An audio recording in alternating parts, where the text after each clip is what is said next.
Tem gente que gosta e tem gente que não gosta. Para quem curte esse tipo de vídeo, vamos ver o que chegou.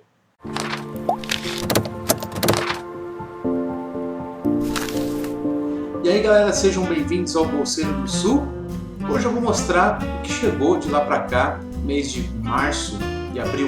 Eu vou começar então com os quadrinhos e depois eu falo dos livros. Comprei o número 2 do Vagabond e já deve estar chegando às bancas o número 3. Acho que dispensa apresentações, porque todo mundo conhece esse mangá. Quem não conhece, como eu, não conhecia, é a história do Miyamoto Musashi. Miyamoto Musashi é um dos maiores ícones do Japão feudal, da história do Japão de todos os tempos. Foi um grande samurai que deu origem, ou criou, foi o grande fundador da escola de lutas samurais de duas espadas, certo? E esse aqui é o mangá que conta a história dele, que já está sendo publicado há muito tempo, e agora a Panini está relançando, e como eu não conhecia, e eu quero tomar mais contato com esse tipo de literatura japonesa, tá aí, estou fazendo a coleção do Vagabond. Depois, mais pra frente um pouco, eu falo um pouco mais sobre a história e o que eu tô achando dela. Eu sei que vocês têm referências muito melhores do que a minha, mas eu vou dar minhas impressões sobre essa história, sobre esse relato histórico do Japão feudal. Bom, antes de mais nada, gostaria de dizer que não sou um especialista em quadrinhos, então estou aprendendo bastante, tomando contato com essas publicações. Eu não conhecia esse aqui, ó, o Capuz, o sangue que vem das pedras. Eu não gostei muito do traço, parece um pouco cartunesco demais para o tipo de quadrinho que eu gosto de ler. Eu gosto de uma coisa mais noir, mais aquarela, uma coisa mais densa e mais sombria um pouco.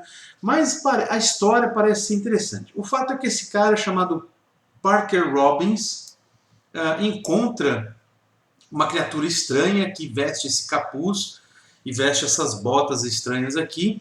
Ele acaba matando, ou dá a impressão de que ele mata essa criatura, e acaba roubando esse capuz. Ele vive de pequenos furtos, junto com o primo dele, esse carinha aqui, ó. E os dois ficam aprontando pequenos golpes, pequenos furtos, mas ele nunca vão pra frente, né? Enfim, eles nunca se dão bem como vilões. E o fato é que ele acaba descobrindo essa criatura e acaba roubando essa capa. Não é um spoiler, porque isso acontece logo no começo da história, e essa capa faz com que ele tenha uma característica interessante que eu não vou contar aqui, e as botas fazem ele voar.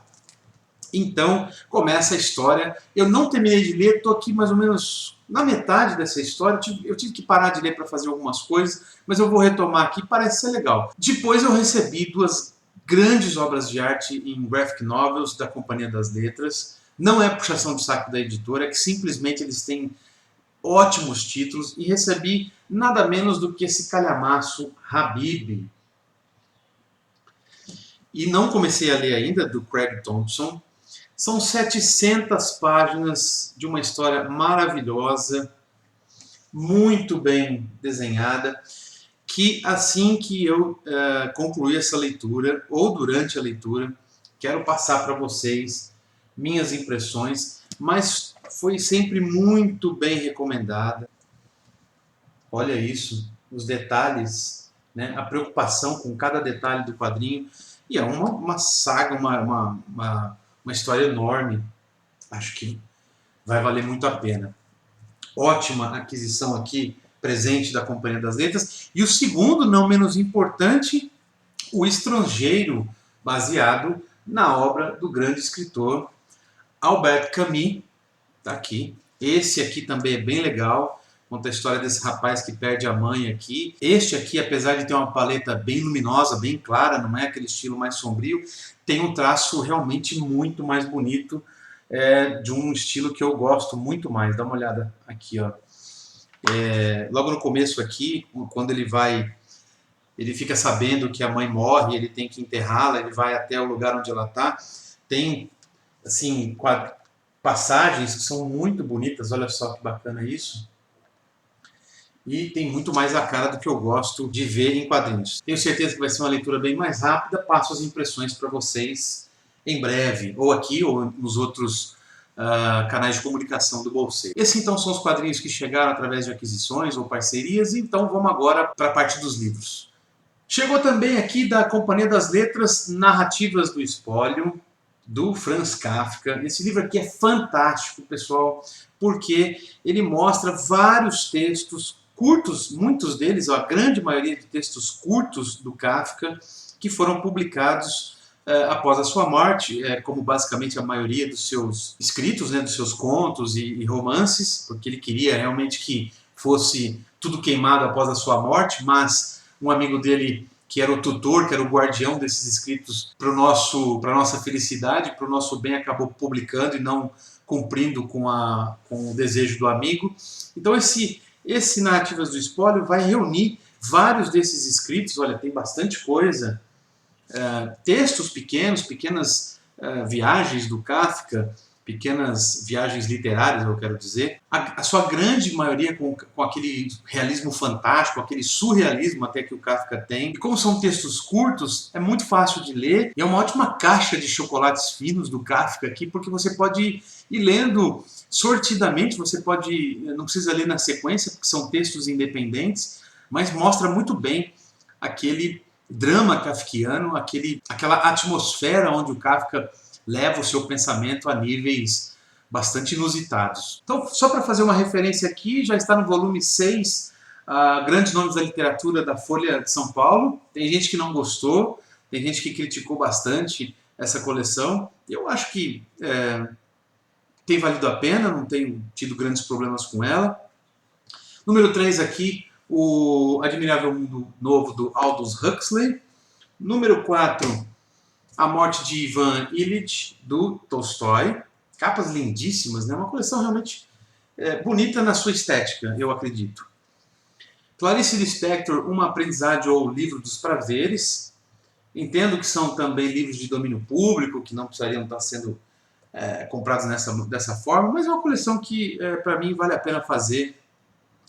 E tem vídeo no canal aqui sobre os 2 primeiros volumes, minhas impressões e o que eu achei de bom e não tão bom assim em relação a essa coleção. E o último aqui, número 6, O Retrato de Dorian Gray. Provavelmente, quando esse vídeo estiver indo ao ar, já estaremos às vésperas do número 7, que será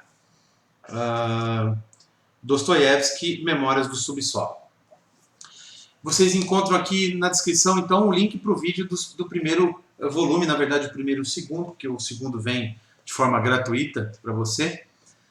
Adquiri também O Fazedor de Velhos, do Rodrigo Lacerda, que tem sido muito elogiado, esse livro aqui. É tido como uma história razoavelmente simples, eu ainda não o li, mas ele fala um pouco sobre a busca das pessoas, principalmente na entrada da vida adulta, no final da adolescência, sobre a busca profissional, da vocação, e parece ser bem legal, é um livro facinho de ler. Bom, Kozak Naif não tem o que falar, né? As edições são belíssimas. Entre os capítulos você tem uma página aqui em vermelho, um laranja forte, na verdade é um laranja, e uma ilustração. Depois eu vou ler, com certeza vou falar a respeito de toda essa edição de O Fazedor de Velhos. Com certeza esse livro vai ser lido rapidinho, e depois eu passo então para vocês as minhas impressões. Vamos montando a pilha aqui. Recebi também da Companhia das Letras um livro um pouquinho mais técnico do Ítalo Calvino, Mundo Escrito e Mundo Não Escrito. É uma coletânea de ensaios, entrevistas, textos, artigos, conferências do Ítalo Calvino sobre a vocação da escrita, a arte da escrita, sobre o ofício da palavra escrita, fazendo análises em relação como o escritor lida com o mundo, com o seu processo criativo. Eu tenho me interessado bastante nesse assunto, tenho conversado bastante sobre esse assunto com um grande amigo aí dos canais literários, que é o Fabrício Alves, e tem me inspirado a buscar mais sobre esse tipo de texto. Na sua maioria também são textos relativamente curtos, onde você pode salpicar ali na ordem que quiser a respeito do que você vai ler. Só tem um detalhe aqui que eu diria nesse livro, é que ele é dividido em grupos de textos, né? Ele começa aqui com ler, escrever e traduzir, onde ele fala sobre o hábito da leitura, sobre os clássicos, sobre a forma de escrever em seguida, e depois como ofício de tradutor. O primeiro texto é maravilhoso, já te instiga, eu já li o primeiro texto aqui, chama As Boas Intenções, onde ele começa, esse texto foi escrito em 1952, onde ele começa falando do bom leitor. Ele fala de todos nós que temos como hábito ou como desejo uma vontade imensa de ler e ter mais tempo para ler. Então ele fala do bom leitor que, ao entrar em férias, ele começa a reservar o seu tempo ou planejar as suas férias para ler ótimos livros, clássicos, livros modernos, enfim, ele começa a planejar tudo que ele vai fazer. Aí ele vai viajar e quer levar esses livros, aí ele separa uma pilha enorme de livros e de repente ele se vê com uma bagagem impossível de carregar, então ele vai reduzindo aquele número de livros para poder ser viável a sua viagem. Obviamente aqui, como foi escrito em 1952, ele não previa a hoje existência dos leitores eletrônicos, né, os e-readers, onde você poderia levar toda a sua biblioteca se quisesse num único tablet.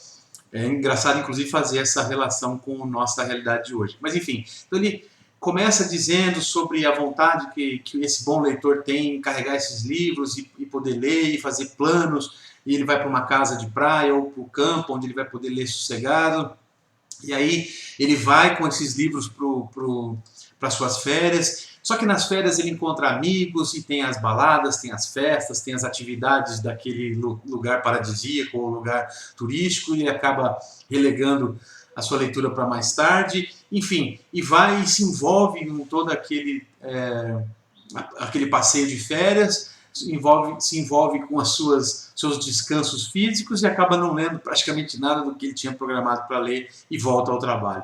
Então aquele desejo nosso, mas talvez a nossa falta de planejamento faz com que a gente acabe nunca lendo tudo aquilo que a gente gostaria de ler, muitas vezes por nossa culpa. Então o primeiro texto já te coloca à vontade para você mergulhar nesse universo todo dele aqui. Eu dizia sobre os grupos de textos. O segundo grupo, então, é sobre o mundo editorial, e aqui ele vai fazer alguns apontamentos, tá vendo? São grupos aqui, ó. Ele vai fazer alguns apontamentos sobre o mundo editorial, criticando um pouco do mercado editorial. Depois ele vai para o fantástico, onde ele explora em alguns textos, em alguns ensaios, sobre o surrealismo, ou enfim, sobre o realismo fantástico, sobre a forma de escrever fábulas e contos fantásticos. E depois ele fala um pouco, finalizando ali, sobre ciência, história e antropologia, acho que caindo um pouco mais na crítica política, enfim, sobre uma análise social envolvendo o ato de escrever, o ofício de escrever. Então, leitura muito prazerosa, muitas vezes técnica, mas de maneira geral muito prazerosa para quem quer entender um pouco mais sobre o processo criativo de escritores. Subindo a pilha. Chegou aqui também o Traz Teu Amor Pra Mim, uma parceria explosiva aqui entre Charles Bukowski e Robert Crumb. Para quem não conhece, mas tenho certeza que a grande maioria aí que acompanha o canal conhece, está aqui os dois. O Charles Bukowski é esse velho maluco aqui, né? E o Robert Crumb, o quadrinista e ilustrador, está aqui do lado. Eu vou falar o título dos 3 contos aqui, mas tem vídeo já para ir para o ar, já está pronto, já vai para o ar, sobre minhas impressões sobre esse livro aqui. Então o primeiro Traz Teu Amor Pra Mim, que é o título da publicação. O outro Não Tem Negócio e o outro Bop Bop Contra Aquela Cortina. Os contos têm ilustrações muito legais aí do Robert Crumb, tá aqui. Eu não vou mostrar todas, é um livro adulto, obviamente, porque essa dupla aqui é bastante sarcástica, bastante sexual muitas vezes, mas tem ilustrações muito legais aqui do Robert Crumb sobre esses contos. Então eu vou dar minha impressão sobre essa edição aqui no próximo vídeo, ou na sequência dos 2 próximos já vai sair o que eu achei desses contos aqui. E por último, não menos importante, um presente absolutamente fantástico da incrível editora Darkside, De Volta para o Futuro, nos bastidores da trilogia. A Darkside, numa parceria pontual com o nosso canal, permitiu que eu solicitasse esse livro. Gente, se você nasceu depois dessa história aqui e não viu no cinema ou na televisão, enfim, se você ainda não viu, eu peço que você alugue, não sei se tem no Netflix, baixe, enfim, faça qualquer coisa, mas assista essa trilogia, porque esse livro aqui é simplesmente fantástico, essa história é simplesmente sensacional. As edições da Dark Side, enfim, dispensam apresentações, eles são primorosos com as edições, mas obviamente esse livro aqui merece um vídeo exclusivo para fazer jus ao presente, em primeiro lugar, que a Dark Side fez aqui com o Bolseiro do Sul. Agradeço aqui publicamente. E na sequência, logo depois, ou um pouco antes do livro do Robert Crumb e do Bukowski, eu vou fazer uma resenha especial só sobre esse livro aqui, porque merece com certeza, e eu preciso ler isso aqui para depois mostrar para vocês. Bom, pessoal, então foi isso que chegou de lá para cá. Espero que tenham gostado do vídeo. Se gostaram, por favor, favoritem. Não esqueçam de se inscrever no canal e ajudar a divulgar nas redes sociais, beleza? Um grande abraço e até o próximo. Tchau, tchau.